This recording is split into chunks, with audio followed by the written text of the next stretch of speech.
It's August 19th, 2021. This is Roqe.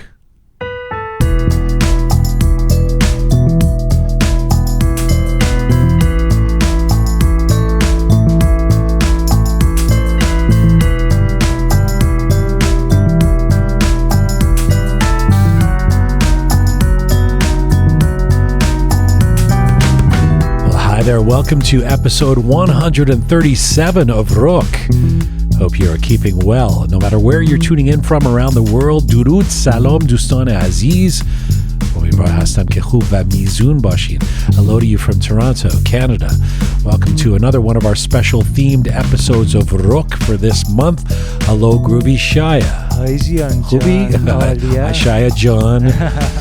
Today we're focusing on the influencers.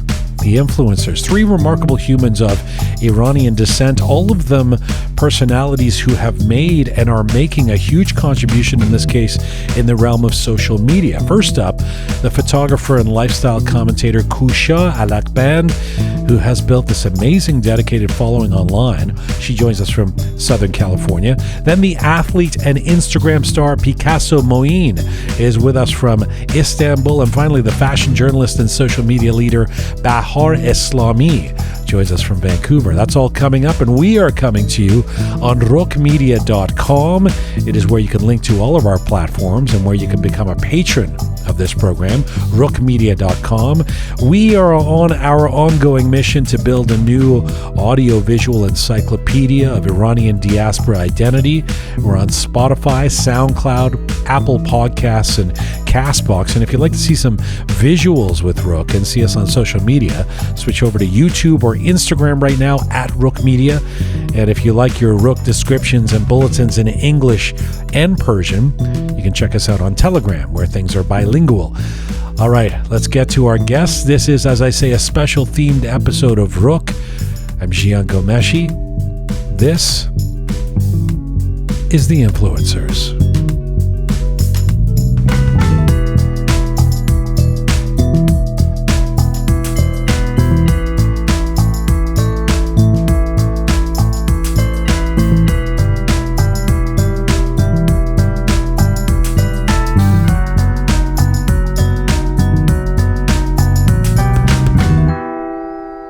Let's go. Our first guest today is an Iranian-American woman who first came to prominence as a celebrity photographer, capturing remarkable, intimate, and expression-filled moments with well-known stars and their families and loved ones. Her photographic subjects have included global icons like the late basketball legend Kobe Bryant, important figures in the Iranian diaspora, and ordinary folks in extraordinary settings that she has captured around the world. But more recently, Kusha Alaqband has become more recognized for her work in front of the camera than behind it. She is now the woman behind an extremely popular Instagram channel and YouTube series called Kusha's Corner. In it, Kusha makes accessible little videos where she speaks to camera and opines on all manner of subjects, from daily life to the challenges of being a woman, to love, to relationships, to global affairs. And she often does so sitting in the driver's seat of a car. She also conducts engaging and entertaining interviews with family and friends and stars in the same format, and has done some recent car interviews with the likes of Max Amini, the hip-hop star Irfan, the comedian Tehran, as well as her trusty partner and friend Mahsa. It has made Kusha a growing star of the internet and well worth following. And right now, the charismatic Kusha Alaqband joins us from Los Angeles, California. Hello. Hi, Jian. Good afternoon. That was quite an introduction. Wow. Was it? Yes, it was. You're comfortable with being called charismatic, I hope, because you certainly come off as charismatic in all of your work. That's very, very kind of you. I'm blushing right now. Well, good. You deserve that introduction and so much more. I'm so excited to have you on the program. Thank you for doing this. Let's get the obvious out of the way, and a question that I know you're likely sick of answering already. Why decide to sit in a car? Why? First of all, are you in a car? Are you currently in a car? I am in my Tesla. In fact, I need to get a sponsorship or something from like Elon Musk himself. Let me tell you something. I sit in this car because what's the equivalent of like a man cave? Have you thought about that? This is like my man cave. It's your female if I'm, cave. it's my female cave. If I'm not in my car, my kids are my 11-year-old and my 9-year-old and my husband and everyone else is coming and giving me things to do and screaming at me, yelling at me. So I just come into the car for a few minutes just to have time to think. So how did you first discover that sitting in a car was the right venue for you to start taping yourself on camera? Honestly, it just sort of happened organically. I didn't give it much thought. I'm in Southern California, and as anyone that knows, we drive a lot. We're constantly driving from here to there, and I'm running errands, and I'm going to work, and I'm dropping my kids to various classes. And so in between those times when I had some free time in the car and I was just thinking about things, I would just whip out the camera and just say something. And it started from there. I really hadn't put much thought into it, to be honest with you. But it also occurs to me that it really is a good venue to sort of disarm people and make people comfortable at the same time. You kind of sitting in a car. There are some distractions, I would imagine, but the person is captive to a conversation that you're having, and it's in a familiar kind of setting. They're not walking into some studio with lights and cameras, and so do you think that's part of the charm of the car as well? Oh, absolutely. If you're referring to my car talks with other people, absolutely. I just found it was always my experience back to my childhood in Iran when we used to take all these family road trips with my parents, to Shiraz and Esfahan and all those places. And then here in the States, when I was in college, and my best friends and I used to drive on Pacific Coast Highway and have our best conversations. I just find that the most real and authentic conversations always happened in the car for me somehow. We really didn't have a destination. We were very, very present, and somehow just conversation flowed. And I guess subconsciously that was just my model. That's just what I thought. Have you always been a conversationalist? It seems to come naturally. You seem inquisitive. I mean, watching you, there's no script. You're just somebody who feels very comfortable talking, and you seem like a curious person. Has that always just been the way you are? Yes, that's just the kind of family I come from. We love having wonderful conversations. I really hate small talk. I'm not much of a small talker. And I just love getting into in-depth conversations. But what I mostly love is I think everyone has a story, and I love hearing their stories. And I think that's part of also what I learned when I was in the private banking world many, many, many years ago, back in another lifetime. That's what I learned. People have stories, and it's really wonderful just to be a good listener and see what they have to say. When you talk about telling a story, you've said we come, I guess, in reference to Iranians or those of us of Iranian descent like you and I. You say we've come from a culture that is shame-based and based on perfectionism. Yep, I got that. And yeah. You've said, I wanted to let a lot of that shame go by telling stories. Can you explain that? It's my opinion that, we do come from a shame-based culture, a perfectionist culture. Like think about the concepts like aberu. We're constantly being threatened. Aberut mire, aberuto mibaran, Right. So we have what is aberu in English? We don't. There isn't even an equivalent of aberu, is there? No, what is there? Ashaya. It'd be like aberu would be like status. Your status will be diminished somehow. Yes. Your status will be. Then you'll be tarnished or something like that. I would imagine. When you grow up with that kind of I wonder if this is the right way to put it, like collective consciousness, I suppose. It's really difficult to be authentic. It's really difficult to be seen. It's really difficult to be heard. So you really have to do some real work and deep digging to, find your authentic self. And, that's what I've tried to do, and I keep practicing for myself. Yeah, I'm guessing that because of the nature of our culture, then you've probably, I mean, we'll get to more in depth in terms of the kind of things you talk about, but you've probably been shamed I'm guessing there are Iranians, maybe other Iranian women, I don't know if men would feel comfortable doing this with a woman, but who say, why are you opening up so much? Why are you talking about our dirty laundry? Yeah. Why are you, do you get basse, enough already with the being so open? Do you get that? I just received a DM right now, on my Instagram account. What is wrong with you that you have to be seen so much? I get these all the time. I get wonderful feedback, a lot of good energy. But there's also, this kind of feedback because, I don't really do anything crazy on Instagram, so I don't get any crazy feedback. But, these are the kind of feedback that I also get. Why, I talk about self-love and people mistake it for being selfish, for example. So I get that kind of feedback. So I get shamed for being selfish. We talk about whatever we talk about. There's a lot of shame in our culture. People try to shame you to stay quiet, and the more you stay quiet, I always say the more you stay quiet, the more that shame metastasizes. And, in our culture, the courage to be seen is huge. Nobody really wants to be seen. They're scared to be seen because they're going to get judged big time. Oh, yeah. We all know it. And God forbid you're a little bit different or you stand out. Let me ask you about that courage. And let's go back. You're born in Tehran around the time of the Islamic Revolution. You come to California from Iran as a kid in the mid-'80s with your parents and your younger brother.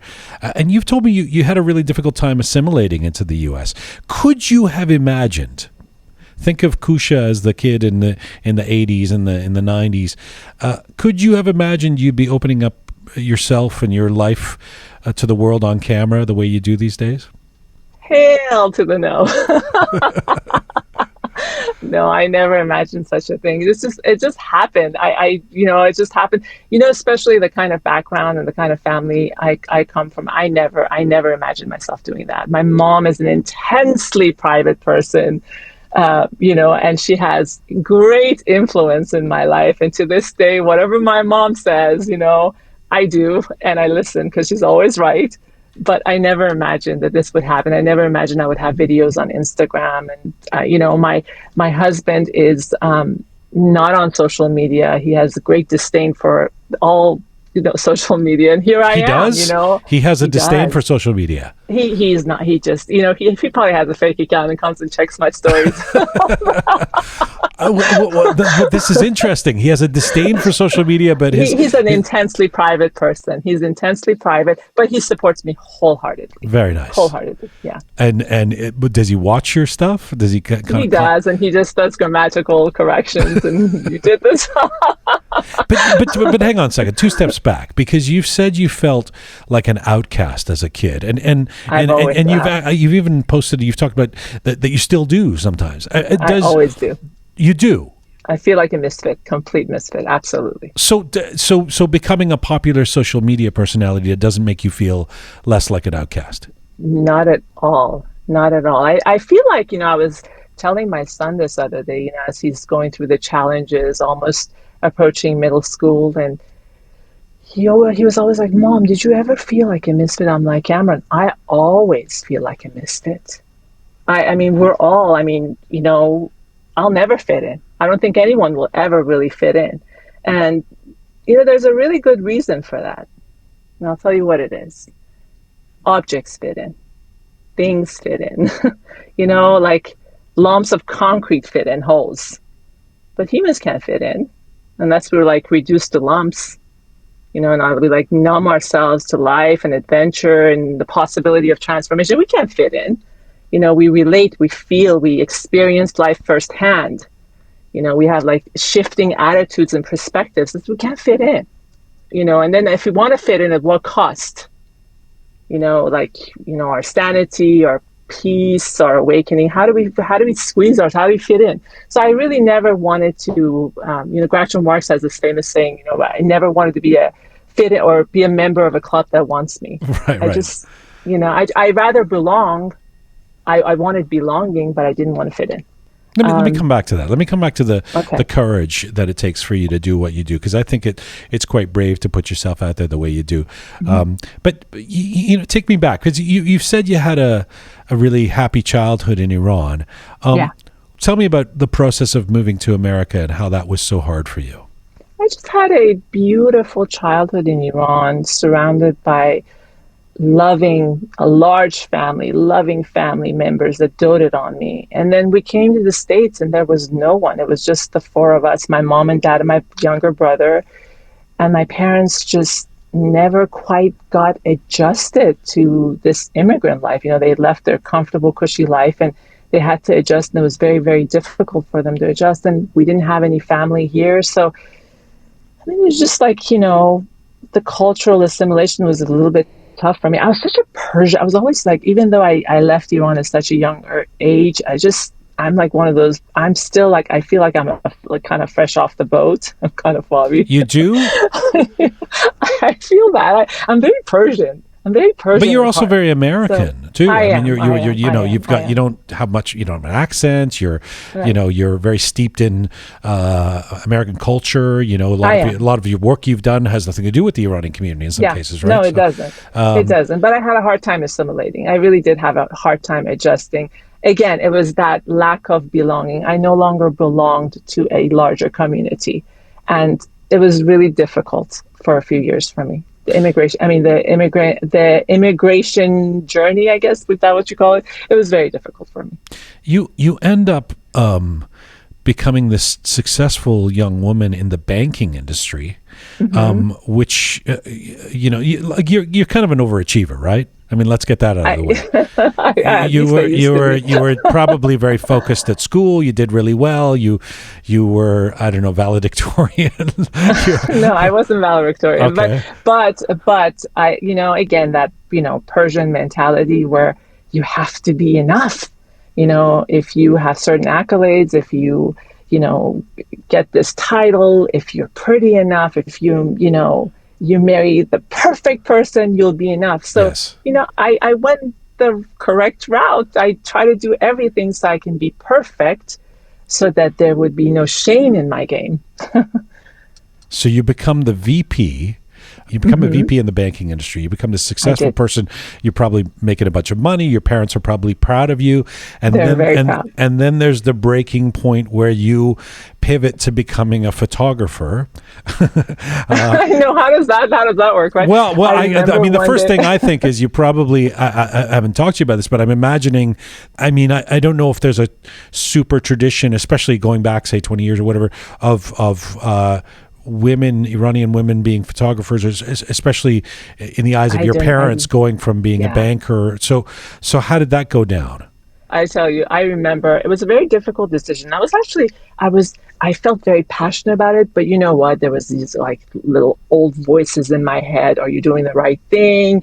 Oh my God, what if you fail? What if people laugh at you? And I remember I was at a wedding one night and I was in the bathroom stall, and a girl that I knew that was a very successful dentist who loved photography at the time was outside. She didn't know that I was in the bathroom. Someone came up and said, "So-and-so, June, are you the one that's quitting your job to become a photographer?" That's what I heard. And she said, "Oh my goodness, I would never. Who would do that?" And imagine, I was in the bathroom stall listening to this, and I was mortified. And I had just a big lump in my throat. And I thought, oh my God, what am I doing? And people are going to ridicule me. And I remember I had my my shoulders were down. My body language was very, very apparent that I was just not in a good state.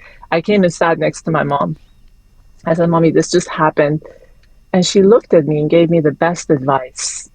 This is one advice I'll never forget. She said, "Roqe, when you first start out with anything, everyone will criticize you. Everyone will transfer their own fears and projections on you. Yeah. You keep your head down, focus, and just keep going. And I promise you, when you reach a point in your career where you're extremely successful, the very same people that were the naysayers are going to kiss your behind." Those were her exact words. And that's exactly what happened, Jian. You photographed some very well-known figures, some who are icons that are no longer Sure. with us. I mentioned Kobe Bryant. Kusha, Right. do you have a different process when it comes to those who have been photographed thousands of times? I mean, No. if I was going to interview Kobe Bryant, I go, well, this guy's done thousands of interviews. How am I going to make this different? So do you think, how can I get something out of Kobe that thousands of others have not when you think about photographing him? I'll be very, very honest with you. The thought never crossed my mind. I just went in it and just was very present and thought, let's just see what we can get today. And, maybe I would have done better if I thought that. But I was just very, very confident that we were going to get something really, really good that day. And every time we did. Unfortunately, I can't show those images, But, I never thought about it too much. I would love to give you a much more interesting answer. But No, I think that's a very interesting answer in and of itself. It doesn't matter who the subject is, as long as you get a sense of them. You the don't, same you don't process think for about, everyone. Right. Does it matter to you where you are when you're taking photos? There's on your website, there's this beautiful set of photos from Shiraz, from I guess 2017 when you were traveling in Iran. I was going to say, I'm going to ask you what it's like photographing in your home country in Iran. But does it? I mean, in general, do you? If I set up a photo session with you, would you care where it is? Does it change how you do your job? Yes, I have to check out the location always. I have to know exactly where I'm photographing because a lot of times I would use ambient light and I follow the light. Where there's good light, there's going to be great photos. So why was Iran so inspirational? It was just I hadn't been there for 20-something years, more than that. And it was just reconnecting with mother, reconnecting with home. It was, I get teary-eyed just thinking about it right now. It was just, again, I felt like just going back to somewhere that I truly belonged. And so it was a very, very special time. And it was my first time there with my children. And seeing Iran through their eyes was just very, very special. I got to tell you, I have a funny story about going to Persepolis, though. It wasn't the smartest move. I went there. I took my kids there like in the middle of July. In fact, we took great pictures because no other person in their right mind showed up at the Persepolis that time of the year. So it was just us. It was, I don't know, it was like 110 degrees, but we took great shots. So You grew up in Tehran, right? I did. So even when you go back and you're in a place like Shiraz, you feel more of a sense of belonging than you do in California, say? There's just so much. People are just so loving, and I don't know. Even I connect with the streets. I connect with the trees. I guess it's like my memory of my dad is very much alive there. So I just connect on a very deep level. Going back to Iran every time. Why did you go from being this person who's got a career chugging along as this successful photographer to starting to include yourself in the images that you would put out there and then to begin recording videos? What was the evolution of that? Maybe it was midlife crisis. Maybe it was midlife crisis. You're still too young for that. Come on. I'm trying to, what it was is, I went through that and I experienced a lot of success. And then there was a point where that image wasn't even serving me anymore. The photographer everywhere. I went, ooh, she's the photographer. But it wasn't serving me anymore. And all these images, all my life that, you have to be this to be enough. You have to be this. You have to be this. None of it was serving me anymore. So I went into a contemplative. Contemplative, yeah. One of those words I can't say. I had to do a lot of soul searching, a lot of introspection, get really messy, soften sort of into the hard edges of life, not shy away from discomfort, all that stuff that, us Persians don't really do that much, dig deep into my psyche, figure out my deepest fears, make friends with being a little bit more vulnerable, make friends with being more uncomfortable. So once I got to that stage, I realized, and there's no stage, but once I got to this particular point, I realized, there's a lot of people that are experiencing what I'm experiencing. When I would talk to people and we would have these like moments of connection, be like, that's exactly how I feel. And I thought, you know what?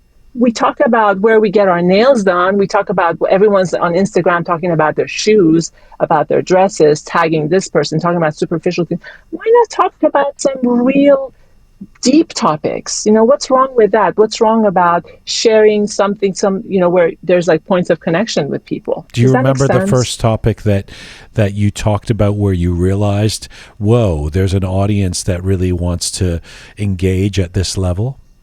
Yes, I had a car talk, and I think I was talking about how we listen to say something versus really listening to hold space for someone. And we respond out of our discomfort, not to, again, hold space for someone. And when I talked about that, the amount of comments that started coming in was crazy. It was just, I just saw this response that I'd never seen before. And I knew I was onto something. And what have you learned about people? I mean, if you can, obviously this is an educational journey for you too. What have you learned about people by starting this channel? I've learned that everyone takes things very, very personally. They can't sit in their own discomfort. People get very uncomfortable very quickly. They get uncomfortable very, very quickly. And us Iranians, the amount of, again, we shame a lot. When we go into that uncomfortable mode, we turn back and shame other people. I've learned that we are really good at giving a lot of love, but also we shame each other quite a bit. I've also learned that people really struggle with the concept of being alone. How did you learn that? Quite a bit. I get the DMs that I get. People are constantly wanting to find belonging outside of themselves. We've never been taught that in order to, truly belong, you got to become friends with yourself. You got to make friends with yourself. You're your only true love and connection. And, we talk about dating a lot. I start by talking, about relationships and dating, because that's actually a way to get to know ourselves better. Yeah. When you're in that kind of a situation, that actually forces you become so vulnerable. It forces you to look within. It's an opportunity. It's an invitation for you to look within and try to get to know yourself better. You wrote something in April 2017 on one of your platforms that I jotted down. I think you were speaking to or of your son, and you said, I hope I can teach him to see that it is necessary to let things go, simply for the reason that they are heavy. So let them go. Let go of them, and tie no weights to your ankles. I hope I can learn this myself. Mm-hmm. I love that, what you wrote there. I want you to tell me, if you can, what inspired you to write that, or what that means to you today. Hanging on to stories we make up in our head that weigh us down. Hanging on to stories from the past, and hanging on to stories from our envisioned future that really weigh us down.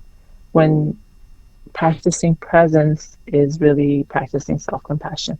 Just being in this moment, just now, letting go of all expectations, all the weight, everything that's just pulling us down. And I keep practicing that every single moment to be a little bit more present. Meditation is a huge part of my life. And self-compassion. Every time I'm hard on myself, every time I have that heavy weight, to come back and talk in a very loving way to myself and just tell myself, listen, you're imperfect, but you're enough. Let go of the story. Let it go. Thank you for this today. What a joy, what a pleasure. خیلی متشکرم. Of course you're so accessible to talk to. I only wish my voice wasn't in this over the last hour. We just need yours. It's such a great voice to listen to, and your insights and the work you've done is so valuable. Thank you for doing it, and thank you for coming on today. Thank you, Jian. It was my pleasure. Talk to you soon. Bye-bye. Bye-bye. Kusha Alaqband, a renowned photographer, the host of the popular internet series Kusha's Corner. Kusha joined us from Los Angeles, California.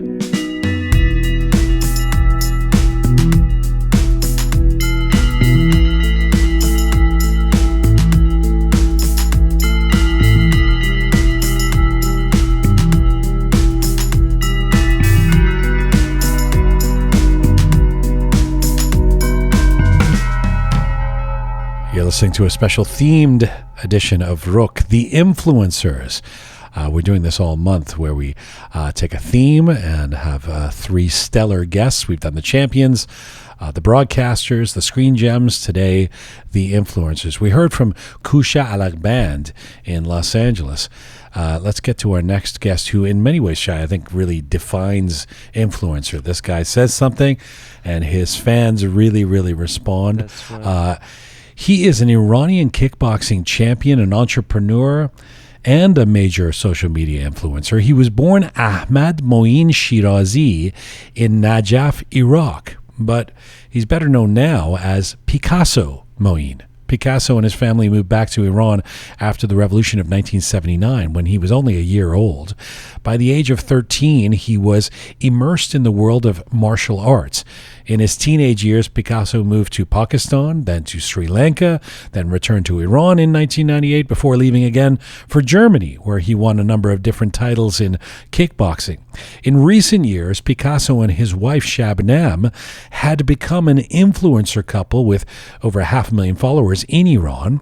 On Instagram, one of the few Western social media networks that are not blocked in Iran, the couple showed themselves in their everyday life with their children, doing sports, or in intimate moments like sharing a kiss. Well, for this, quite famously a couple of years ago, they were charged, convicted, and sentenced to a total of 16 years in prison by the Revolutionary Court in Iran for posting so-called propaganda against the regime and quote-unquote obscene and vulgar content, and for spreading alleged, quote, moral corruption through their popular Instagram accounts. Well, this led to an escape from Iran while on bail, headlines around the world in recent months. Picasso and his wife are currently in self-exile in Turkey with their two children. And right now, Picasso Moin joins me from Istanbul. Hello, sir. Hello, Jian. Hello, everybody. It's a pleasure to be with you guys, really, and very excited for the rest of the show. Thank you so much for doing this, Picasso. I mean, you've had quite a year over the last 12 months, and I want to get to your whole story of how you were sentenced by the Islamic Republic, how you ended up being able to get out, and all that you've learned in the process. Let me ask first, in general, I mean, this has been a very turbulent time for your family. You're suddenly in exile. To judge from your Instagram account and postings, you are taking it in stride. There's sweet pictures of you and your wife and family. Is it fair to say you are coping okay for now?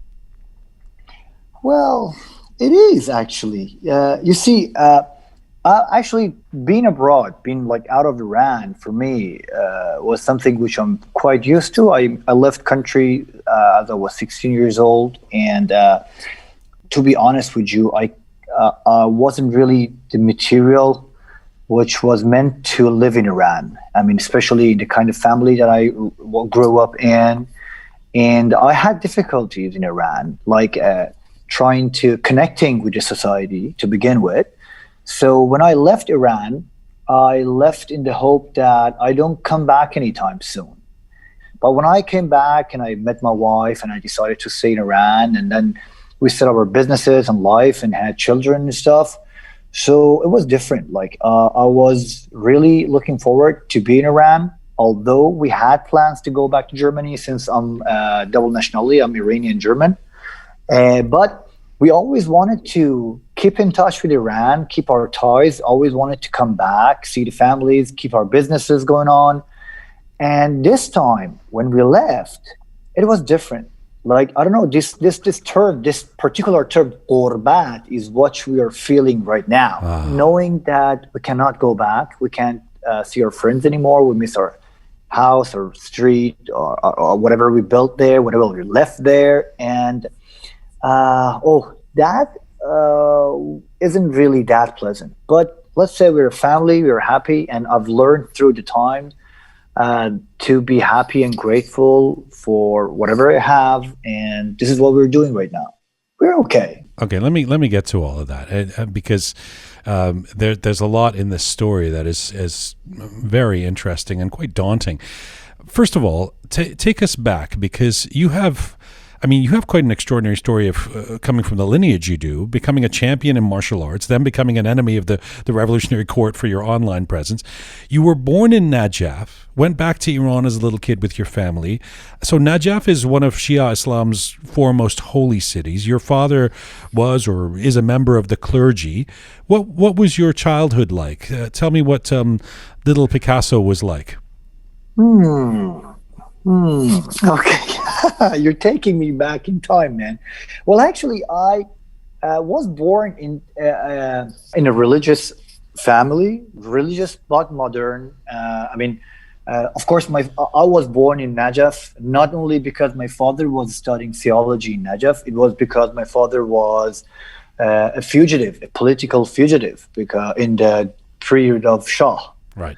I was born there, and I was different from the very, very young age. I mean, I can remember that a friend of ours brought me a shirt as a gift. I was 4 years old, and the shirt was American Navy's uniform, I suppose. This is what I was told. Right. So it has like these tiny eagles and American flags in it. And I was wearing it, and then a relative of ours or a guest of ours in her home looked at it and said to my mother that, tear that American flag off his shirt, and that eagle and whatever, these are like Americans, imperialism, evil, whatever. And my mom said like, yeah, but that's all right, that's just a kid. And you see, those days at the beginning of the revolution, you were either this way or that way. Like, if you wouldn't do that, they would just run out and start talking behind your back that, these people are Taghuti and they're, I don't know. So my mom took off that flag, and I think that was a turning moment for me. I was only 4 years old. Wow. But I really thought like, this is not okay, because I love this shirt and I love that flag. I mean, it looked good. I mean, since I remember, I always loved to wear bow ties or ties and things like that. In my family was a little bit odd, because my dad was a Rouhani, was an Akhund, and we were not raised like that. And my dad used to say like, he's different, like this is in his blood. You put it interestingly a few moments ago. You said, I am not the material meant to live in Iran. And so you knew that from a young age, that you're just out of step with at least the contemporary version of that country. Oh yeah. You see, as son of my father, I had to behave in a manner and a way which I could not. Not that I didn't want to, I could not. At the time, I was the black sheep, and I had really, really a very hard time. Friends of my father used to talk bad about me. They wouldn't let their children to play with me or interact with me. I was a bad influence, and I was a bad reputation for my father. My father was a great guy. You see, like, he had his beliefs and he had his things, and he still didn't really, really push me that hard, but he had to control me. So when it came out that I could leave country for further studies, everybody was happy. Everybody was excited. My parents, they said like, oh, okay, we'll like get rid of him. You know, it's interesting to hear you talk about your dad. I mean, a significant member of the Iranian clergy, Ahund, as you say, Mullah. I mean, this, you obviously are aware, this makes you controversial for some people. Even telling a couple of people that you're going to be coming on our show, one of them said, oh, you know, he's a son of Ahund, as if you could never somehow separate yourself from that. Or, you know, Yeah. how do you react to people finding this either controversial or somehow therefore seeing you as an insider of some kind? Well, I am used to that. 30 years ago, people would see me as a traitor, as an outsider, somebody who is spoiled, who is, I don't know, who is facet, who is westernized, and has crazy ideas, dangerous ideas. And I don't know, 30 years later, people think about me the other way around. You know, I don't really belong to any group right here. I mean, I can't really connect with nobody. And actually, I don't know, I stopped caring about that because I thought, like, you can't really make everybody happy. So I decided to be what I am. I mean, I am who I am how I am, and people talk about me. As we came out, there was this reporter from VOA who wrote an article about us, and the guy didn't know a thing about me. Nothing. I mean, nothing which is written in that article is correct. I don't know where he was getting his information from, but like what? What was he saying?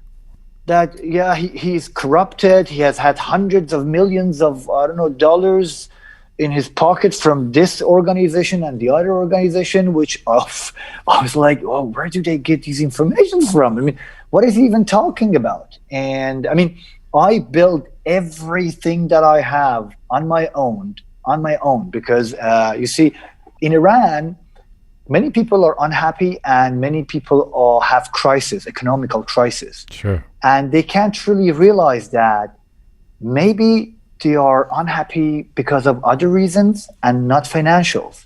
So if you look happy, it means you're rich. You see, like Iranians at the moment, many people in Iran unfortunately think that happiness means having money. So if you're happy, you're loaded. If you're not, then I don't know. So are you rich? Actually, no. Not at all. I mean, I'm doing okay, but I'm not rich. No, not at all. No. You see, but you seem happy, so I figured you were. I'm always happy. You see, I used to literally, Right. Jian, literally, I slept under the bridge in Germany, and I still was happy. You see, I sacrificed so much for this sport.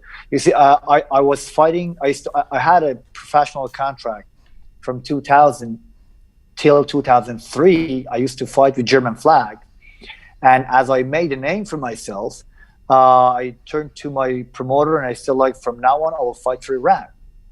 And the contract wouldn't allow that. So I said, like, I want you to do something which it works out.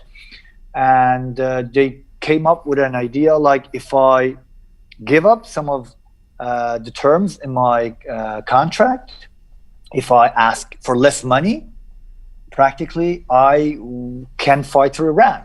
And I accept it. So I lost, financially, I've lost so much for representing Iran, although in my active years of fighting, nobody in Iran knew me. Absolutely let nobody.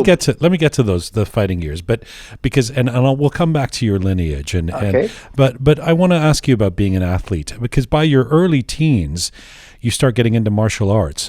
Were you always an athletic kid, and what drew you in? Did you have pictures of Bruce Lee on your wall? Like, what was your? How did you get into martial arts?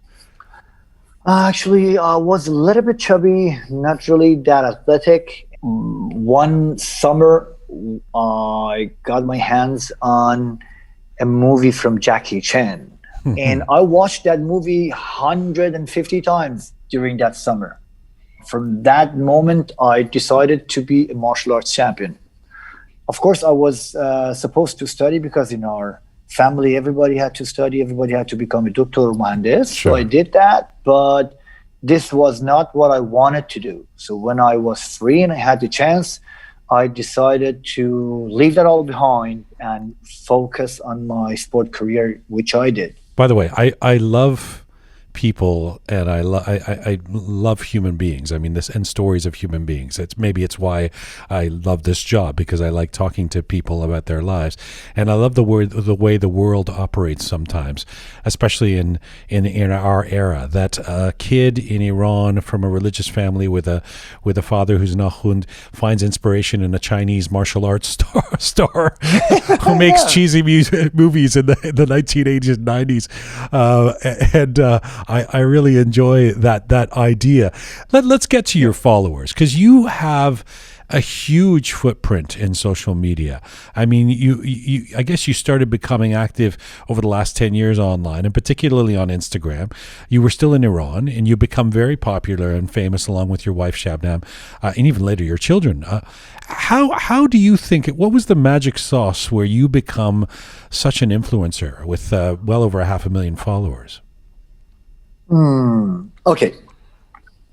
You see, first of all, you should know that my wife and we were really into social media that much that I met my wife through Facebook. I proposed to her on her wall. You did? When I said to my mom was first of all very happy that I want to marry, and then said, "Son, you're an idiot." And okay, it wasn't like that. She because she didn't know about Facebook anything. I just showed her that, look, I wrote her, will you marry me? And she said like, okay, can everybody read that?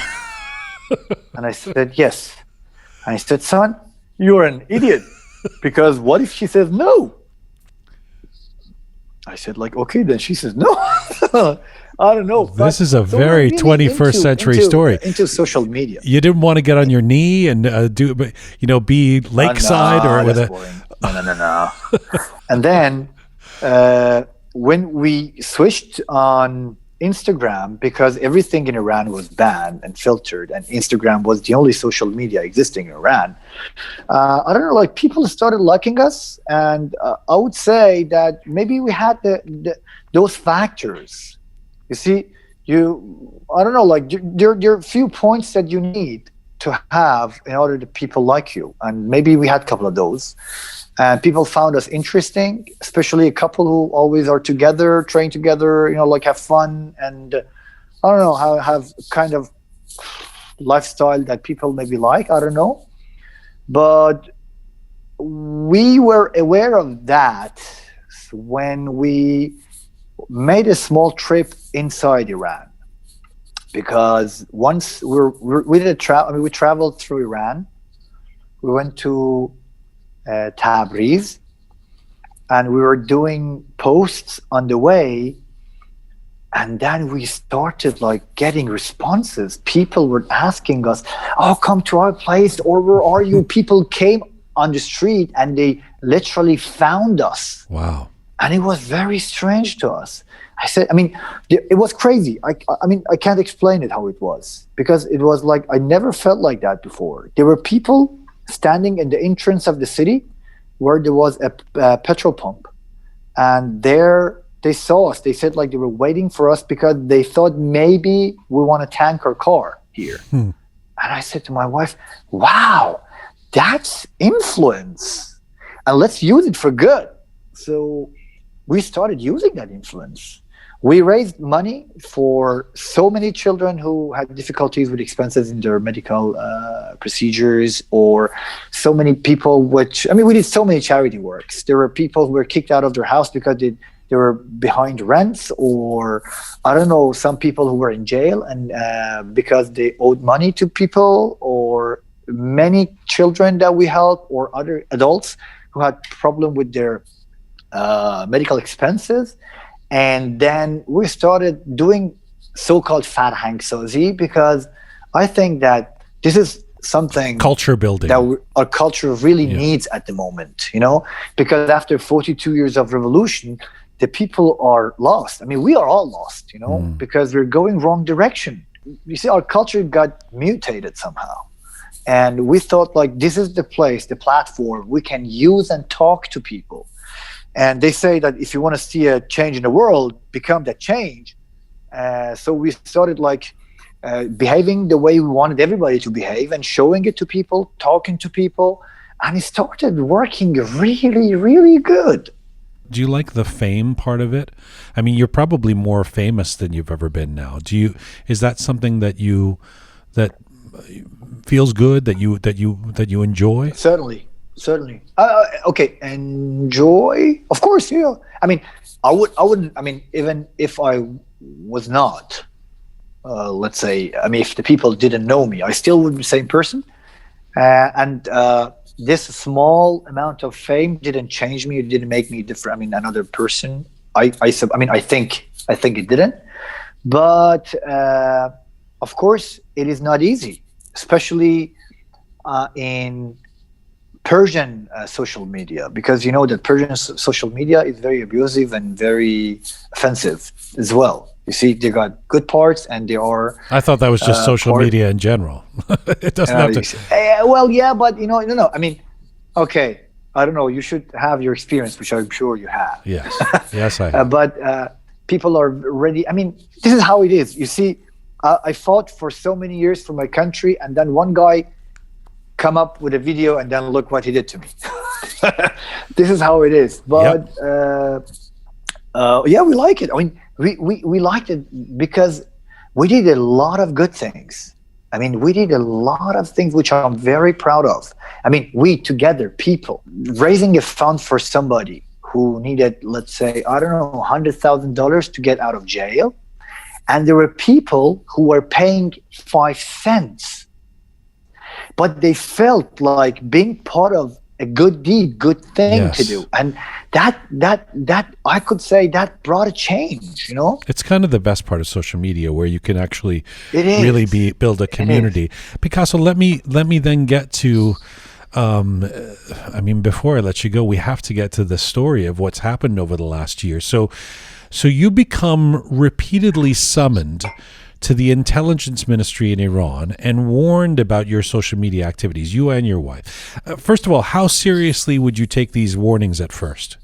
Oh, if it is in the Ministry of Information, you take it serious. I mean, everybody does. You see, that's the last stage. It's like cancer stage 4.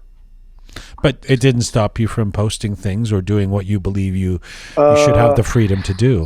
You see, talking about controversy and people talking about me, it was like for 2 years, people were always accusing me of being supape etminan.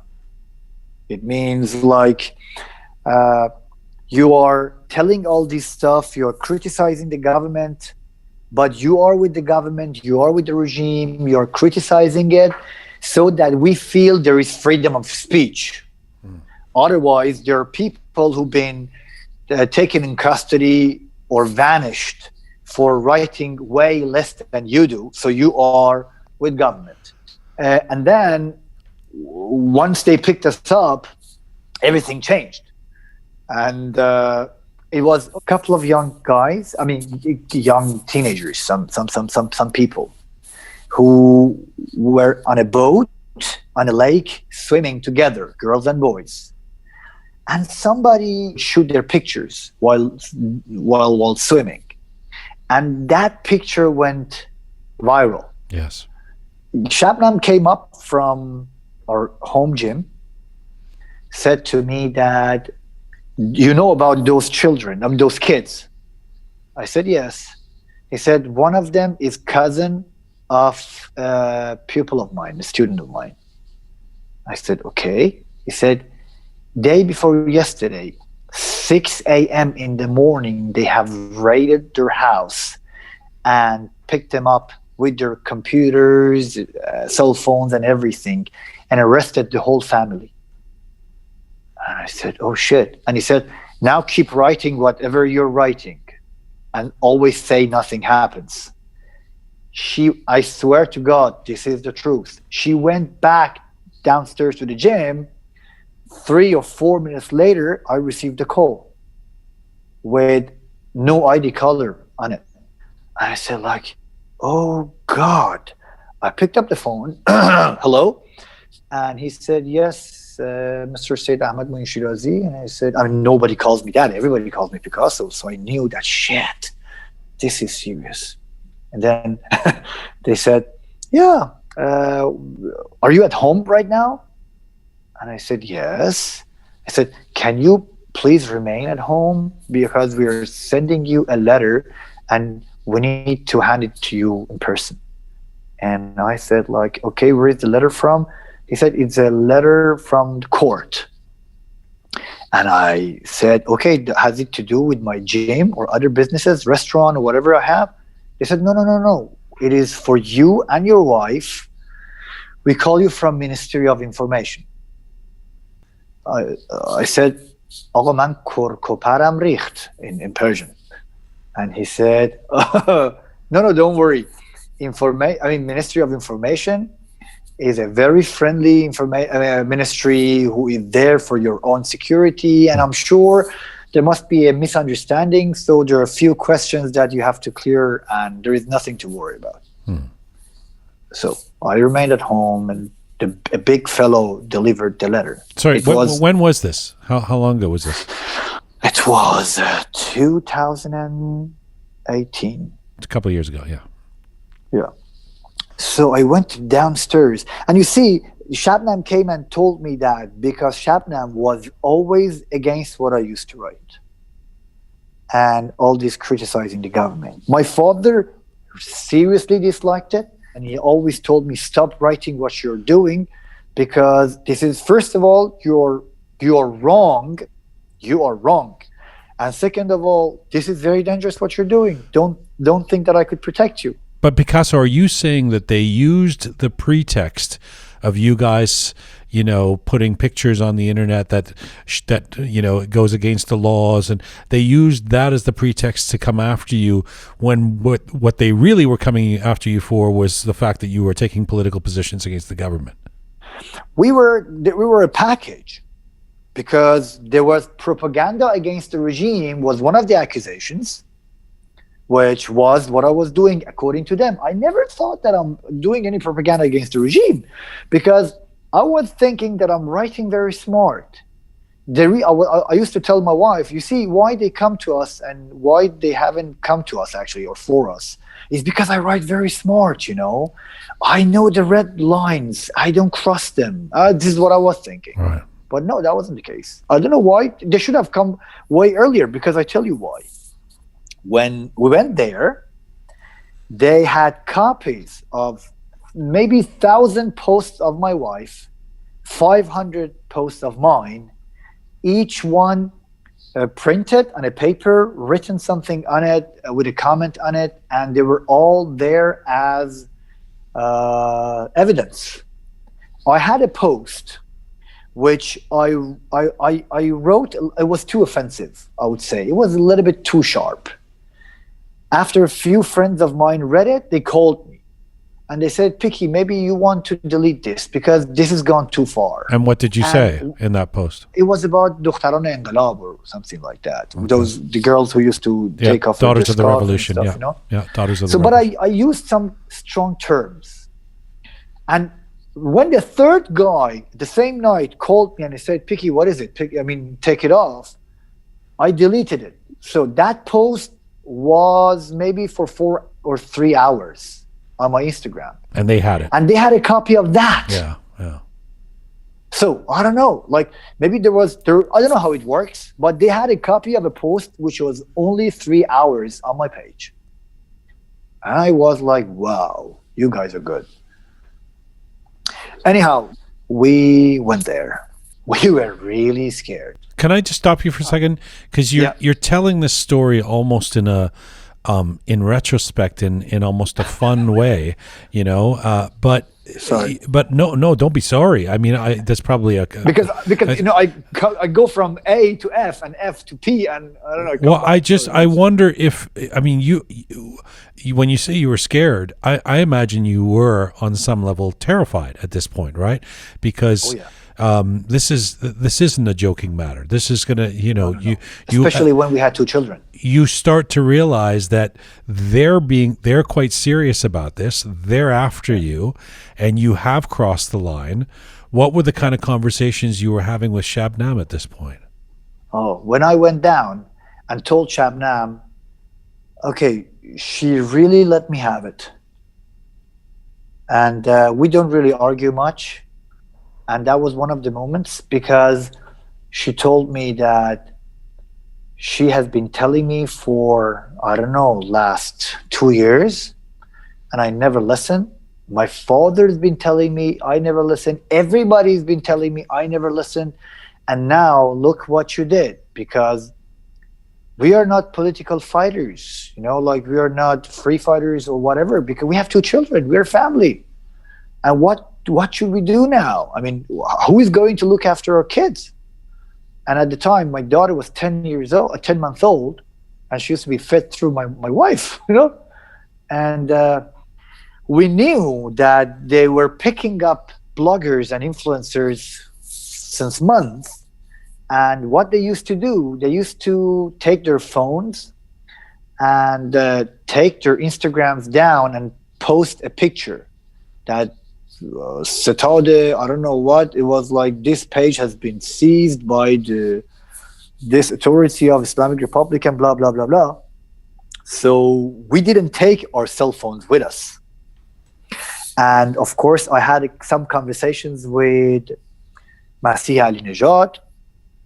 She used to write us sometimes that, yeah, I love watching your family and I miss my own family. And we used to write her back. She was very kind, very nice. I mean, regular conversations. I deleted everything because I knew that they were very, they're so sensitive about her. And started some political conversations I had with people. I deleted them anyway, but we didn't take our phone. And since our passwords are too complicated, we couldn't give us our accounts even if we wanted to.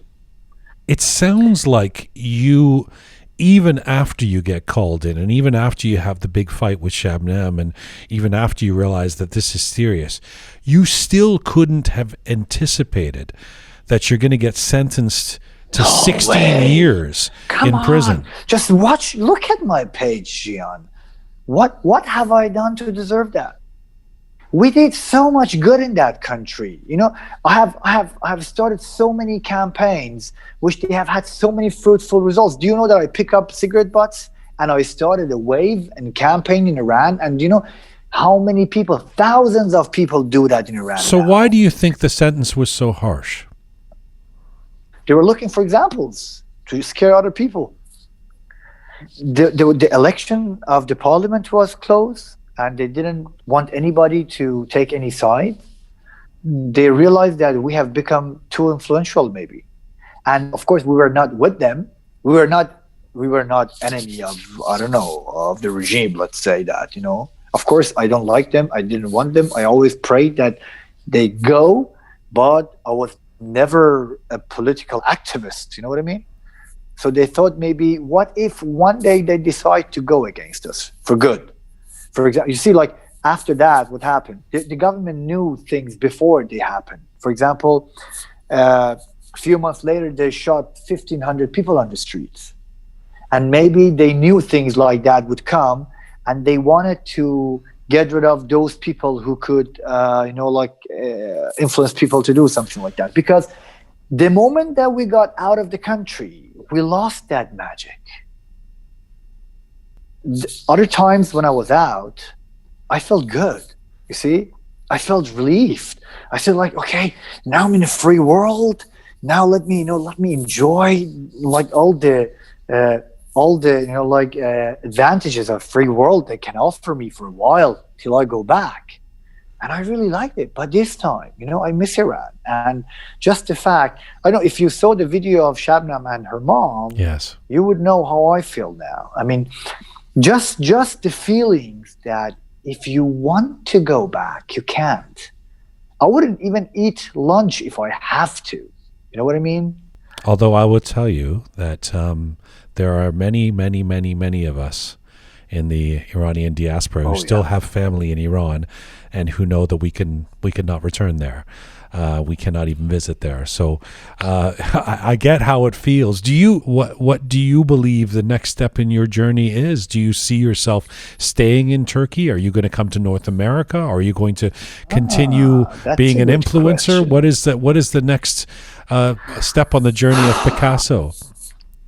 We wanted to go back to Germany since my children are German citizens as well. And I see Germany as my second home. I speak their language and they're always welcome. I have many good friends there, and the Germans have been always very kind to me. But when we came to, these few days that Shabnam was staying here with kids, when I came, I decided to stay for a few days to get a relief in our head. And I realized that, wow, this is a great city. We fell in love with the city. We decided to stay here. But I'm not sure if forever. And going back to Germany, we went once to Germany, and all of a sudden everything looked different, with 2 children going and imagine that we don't have that kind of financial stat that we used to have.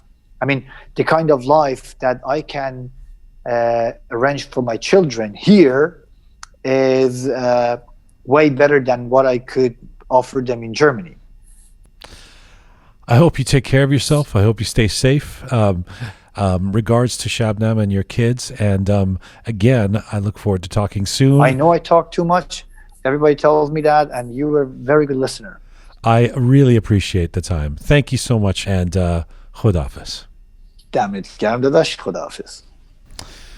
Picasso Moin, an Iranian kickboxing champion, an entrepreneur, a major social media influencer, now living in exile with his family in Turkey. Picasso joined us from Istanbul.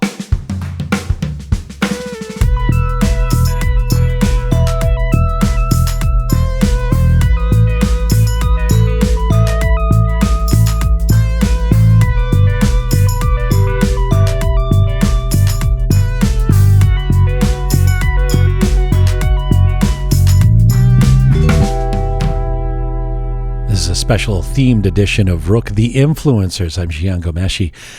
If you want to check out any of our previous episodes on Roqe, catch up with things on Roqe, our Roqe moments, our Roqe funnies, our Roqe reads, all of our video clips, etc., the guests we've had on the program, go to roqemedia.com, and you can be in touch with us by, posting on any of our platforms or email us at info@roqemedia.com. info@roqemedia.com. Well, we've heard from Kusha in Los Angeles, from Picasso in Istanbul. Let's get to our third guest today, who is a pioneering young fashion and beauty blogger, a fashion journalist, and a social media influencer who has been significant in the growth of the Iranian fashion and beauty industry in the last decade. She is, in fact, credited with being one of the first Persian fashion bloggers in the world. Bahar Islami was born in Tehran. She studied business management at Beheshti University in Tehran, then moved to San Francisco and got her MBA from Holt University in 2014. It was thereafter that she started her wildly popular blog called Fashion Sandwich, in which she introduces talented and largely independent Persian fashion designers and design creatives in Iran to her massive group of followers. Well, after growing the success of her platform in Iran, Bahar's fate took a challenging turn when, in 2018, the Islamic government shut down her page and all her social media access whilst accusing her of corrupting the minds of young Iranians. She was sentenced to up to 10 years in jail, but has managed to leave Iran and re-establish her social media presence in a big way. She and her fashion sandwich site are now based in Vancouver, Canada. Bahar's influence and popularity is growing once again in the realm of Persian fashion and beauty tips, and right now, Bahar Islami joins us from Vancouver. Hello. Hi, Jian. Thank you for having me today. It's an honor to have you. Thank you so much for doing this. And you don't do a lot of interviews or video stuff that's in English, right? So this is I'm even extra pleased to get you doing this in English. Thank you so much. And the pleasure is mine that I did my, actually, let's say, very first interview in English with you and your media. And I hope everything goes well. And I apologize for the stress that I have since it's the first English interview. No stress, no stress. You, you started the fashion sandwich blog and site in 2014. It is so successful now. I mean, I noticed a video, for example, you posted on Instagram yesterday is already at 50,000 views, and that's just the norm for you. But while Instagram influencers are now somewhat commonplace, your intentions for starting this blog were really quite beautiful when you've explained them. What can you tell us, what did you want to accomplish initially with Fashion Sandwich? Sure. Jian, my concept was to promote Persian designers, the underground Persian designers who lives in Iran, and they didn't have access to media for the world to hear their voices. So I started that page by introducing the Persian designers in different fields, like accessories, like interior designers, like fashion designers, jewelry designers. Basically, for the beginning, for let's say a year, it was completely free of charge. And I arranged many interviews with them. And even I had lots of designers in different cities of Iran. Like, let's say someone who is designing a really nice piece of mantu or like a dress in Kashan or Kerman. And I was pleased to promote them on my page, and now they are super famous in Iran.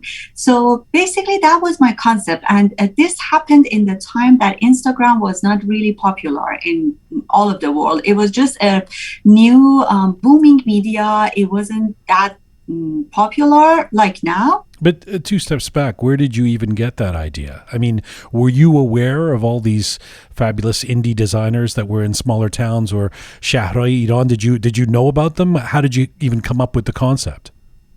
Okay, the thing is that they all emailed me. They all sent me the messages through the direct message, and I found them on Instagram.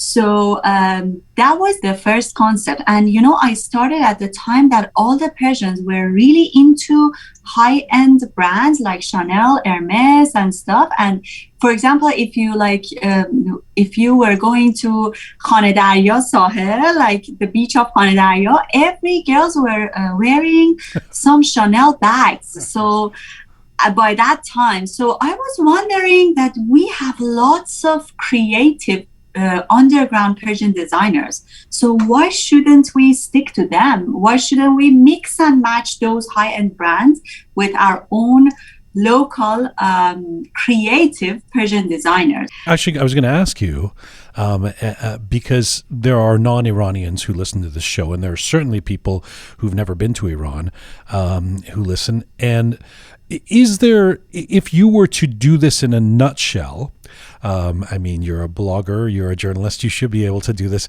If you were to say in brief, is there something that makes contemporary Iranian fashion design or Iranian fashion designers unique?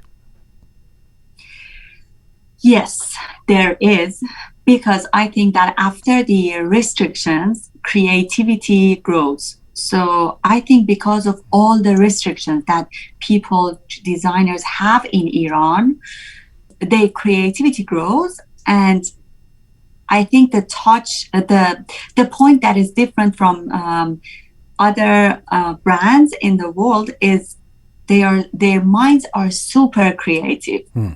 So this is the difference of our designer. You've become, to me, you're the conduit.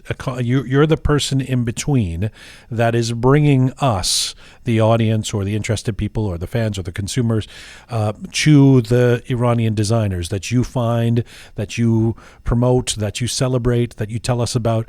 Part of why you're so successful at that, I think, is that you're very natural and engaging on camera. It's almost like you were made for this. You were made to just be, watching your video, you're certainly not self-conscious, but nor are you sort of fumbling around or talking bullshit. Like it's enjoyable and educational to watch you. Were you always a performer?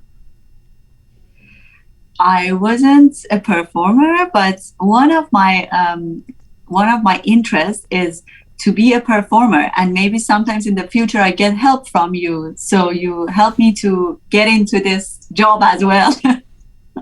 But I mean, if people who knew you growing up, would they be surprised that Bahar is on YouTube and has a gazillion followers?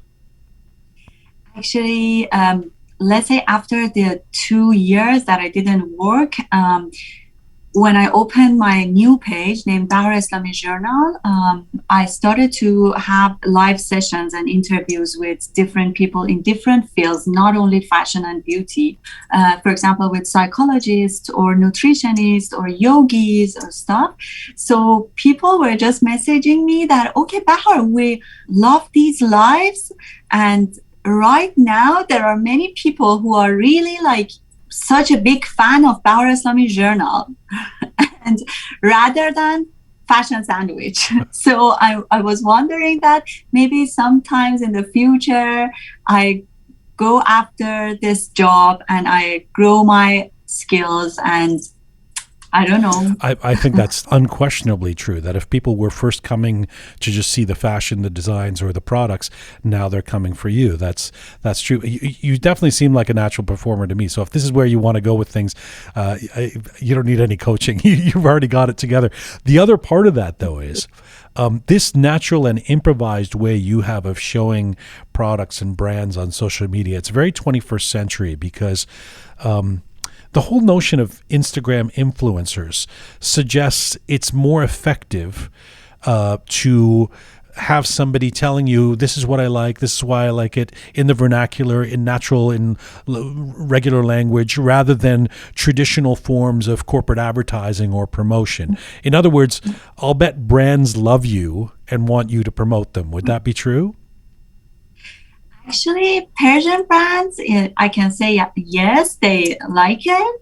But my goal is to penetrate into foreign brands as well. So it's a bit tricky for me because I'm completely new into this market and I don't know how to get in touch with them, how to make that connection. But I'm doing my best to penetrate in that market as well. So there's two things there. First of all, so the answer is yes. It is more effective to have someone like you promoting a brand than to have an advertisement in a magazine? Of course.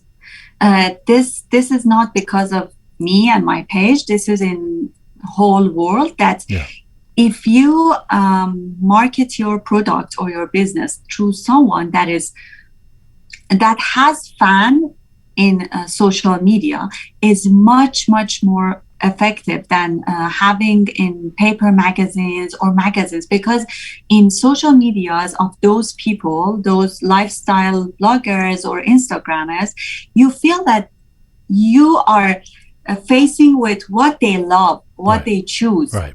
But in magazines, you feel like, okay, I'm seeing bunch of advertisings and you just pass them. Right. You know, it's nothing eye-catching. And for people who follow you regularly or interact with you, they feel like you're a friend of theirs. So their friend is telling them, check out these earrings, or, you know, and I see how the second part of that, you said that you're interested in what you called foreign brands. You're in Canada now, so local brands. Yeah, we were just joking the other day about how Iranians come to the West and they go, "In Khareji," and it's like, no, you're the Khareji. Don't call these people Khareji. But anyway, the non-Iranian brands. Does that mean you're changing your focus from what Fashion Sandwich was? No, not at all. But I want to have them both. Like, to be honest, I won't charge any Persian designer on Fashion Sandwich to promote their pieces who are in Iran, those who are in Iran. So this will be ongoing.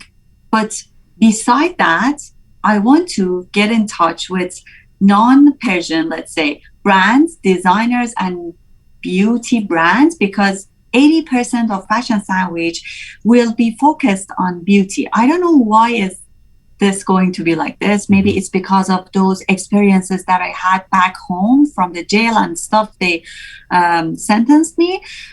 right now I have a bit of fear inside me to still go deep in fashion. So I don't know, somehow I changed my way and I focused on beauty as well to, maybe as time goes by, I will go back to what I was doing. Right. But right now I should deal with all those fears that I have, that, I was scared of like being a fashion person. So let's get into this story of what happened to you in Iran in recent years. I have to say, you and I were talking a few days ago, and I was telling you that I learned many, many times in my life, never judge a book by its cover, but just looking at you, I was aware of you on Instagram. I'd seen you. I would think, oh, this is some, well-off, fabulous Iranian woman who's created this great site for herself. I would never have the sense of all that you've been through, and all that you've been through quite recently. So if we can just untangle this, and you tell us as much as you're comfortable with, and as much as you're not comfortable with, it's up to you. But in 2014, as you say, at your dad's urging, you go back to Iran. You end up getting married there. You're building your blog, and your social media presence is growing massive, especially by the standards of that time, 5 or 6 years ago. For you on Instagram to have 180,000 followers was huge. You end up having 2 galleries in Tehran. Then suddenly, everything stops. What happened in 2018? Okay, the government and the Ershad organization told me that this is against Islamic Republic of Iran's law, because you are spreading fashion. You are spreading that people can wear like mantoy jolobaz, like open mantos in the street. You are changing the street style. So I was like, okay, many people in Iran are having blogs with, like, let's say, not wearing mantos. So how come you don't like arrest them? And you came to me, and they said that because they are spreading the fashion that they can have at their homes, but you are spreading the street style fashion. So this is the point. Who tells you this, by the way? Does somebody came to your house, and or I mean, how do they find you and talk to you? Actually, by that time, I had 2 galleries. So one of them was Boutique Moon. So they came to my gallery, and there were like few men and 1 woman. They asked me that you should give all your Instagram accounts. So just like that, they come up one day and say that to you. Yeah, very politely, very like nice, and they said you should give it to us. And I was like, okay, here you are, all my accounts, all my stuff. And they gave me a paper. They said, okay, tomorrow you should come for Bazjui. So like an interrogate, like a questioning. Exactly. Yeah. Exactly. Yeah, can I just stop the story for a second? Because, there are people who, because of their work or because of their interests or because they're somewhat rebellious and they push the envelope in general, who know that there may be risks if they're, even our dear Babak Amini, when he returned to Iran that time and he was arrested, he says, I knew there might be some issues because I was touring with Gugush and all of that. And did you have any sense that this was going to happen to you? No, never ever. Because in all my photos and picture, I was wearing montum sari. So that was really shocking to me. I was wondering that maybe sometimes they come to me and they say, okay, Bahar, you should have more hijab. That's it. Right. Not like doing all this to me for 2 years. And they banned me from traveling outside of Iran for nothing. And I had So wait a second. You'd been doing this already. For what changed? Why did they suddenly decide that you're a problem? I don't know, maybe the followers, but that time that Instagram was not that much popular in Iran, the followers raised and it came to like 180 something K followers. 1,000, yeah. So yeah, 3 years ago. And then after that, I had my galleries. So maybe all those and the things that they understood that designers love me. I mean, they had some emotional relations with me. They support me. You're becoming influential, and that's the threat. In the field of fashion, yes. So were you married by this time? Yes, I was married, and it was only like 6 months that I was married. I'm guessing you were scared.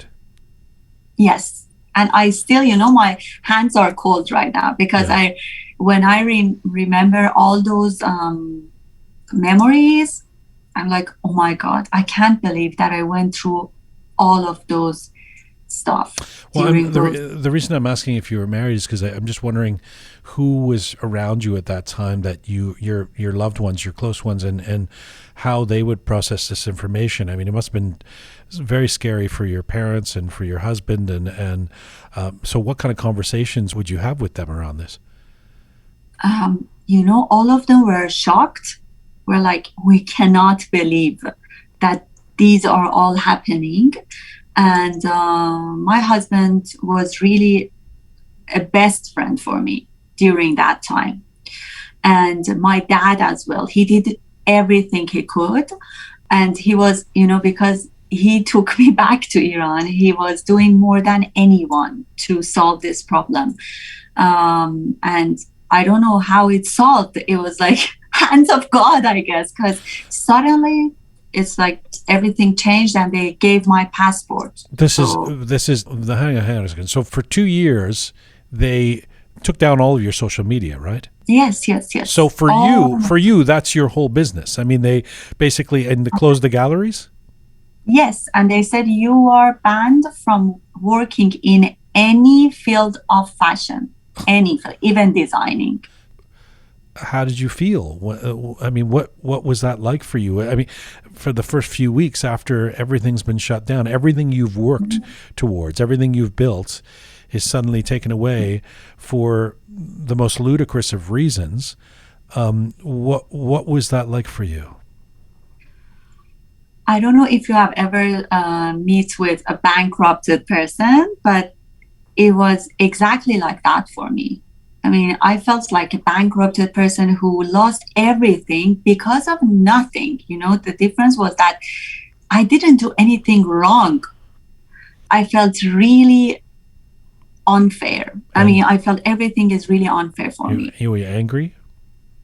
Very angry. Like for very few first months, I was like crying, like just bullying them and like, oh my God, I hate them. I hate this life, blah, blah. Why me? Why not others? Why all these are happening? I didn't do anything.